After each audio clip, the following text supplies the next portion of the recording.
Ésaïe, chapitre 5. Je chanterai pour mon bien-aimé le cantique de mon bien-aimé sur sa vigne. Mon ami avait une vigne sur un coteau fertile. Il la défricha, il en ôta les pierres, il la planta de cèpes exquis. Il bâtit une tour au milieu d'elle, et il y creusa un pressoir. Or, il espérait qu'elle produirait des raisins, mais elle a produit des grappes sauvages. Maintenant donc, habitants de Jérusalem, hommes de Juda, jugez entre moi et ma vigne. Qu'avait-il encore à faire à ma vigne que je n'ai pas fait pour elle?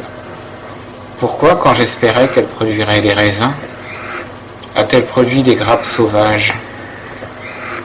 Et maintenant je vais vous apprendre ce que je veux faire à ma vigne. J'enlèverai sa haie, et elle sera broutée. Je romprai sa clôture, et elle sera foulée. Je la réduirai en désert. Elle ne sera plus taillée ni bêchée. Elle montera en ronces et en épines. Je commanderai aux nuées de ne plus faire tomber la pluie sur elle. Or, la vigne de l'Éternel des armées, c'est la maison d'Israël. Et les hommes de Juda sont le plan auquel il prenait plaisir. Il en attendait la droiture, et voici des meurtres. La justice, et voici des cris de détresse. Malheur à ceux qui joignent maison en maison, qui ajoutent un champ à l'autre, jusqu'à ce qu'il n'y ait plus d'espace et que vous habitiez seul au milieu du pays. L'Éternel des armées me l'a fait entendre. Si les maisons nombreuses ne sont réduites en désolation, si les maisons grandes et belles ne sont privées d'habitants, même 10 arpents de vigne ne produiront qu'un batte, et un homère de semences ne produira qu'un épha. Malheur à ceux qui se lèvent de grand matin pour courir après la boisson forte, et qui bien avant dans la nuit sont échauffés par le vin. La harpe et le luth, le tambourin, la flûte et le vin sont dans leur festin, mais ils ne prennent pas garde à l'œuvre de l'Éternel. Ils ne voient pas l'ouvrage de ses mains.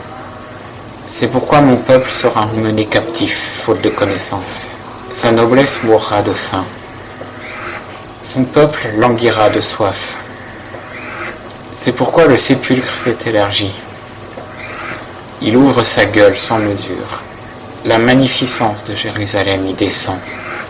Sa foule bruyante et joyeuse. Les hommes seront abattus, les grands seront humiliés, et les yeux des superbes seront abaissés. L'Éternel des armées sera glorifié par le jugement. Le Dieu saint sera sanctifié par la justice. Les agneaux paîtront comme dans leur pâturage, et les étrangers dévoreront les champs désolés des riches. Malheur à ceux qui tirent l'iniquité avec les cordes du mensonge, et le péché comme avec les traits d'un chariot, qui disent qu'il se hâte, qu'il accélère son œuvre afin que nous la voyions, qu'il s'avance et qu'il vienne, le dessein du Saint d'Israël, et nous le connaîtrons.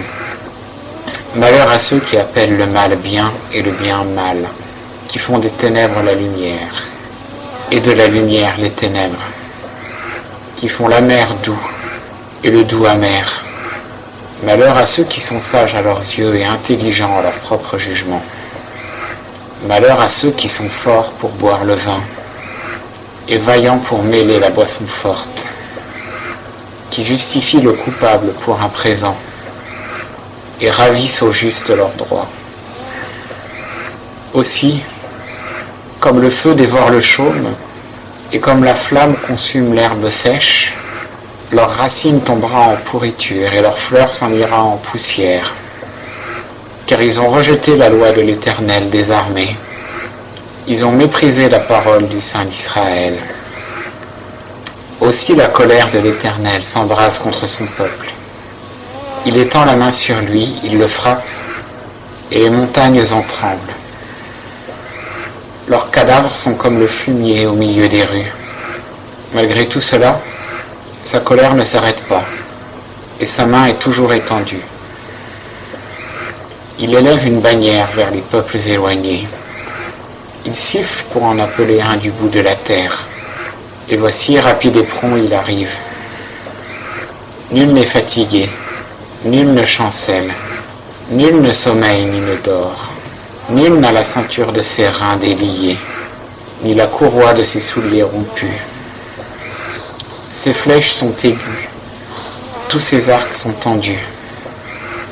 Le sabot de ses chevaux ressemble aux cailloux, et ses roues à l'ouragan.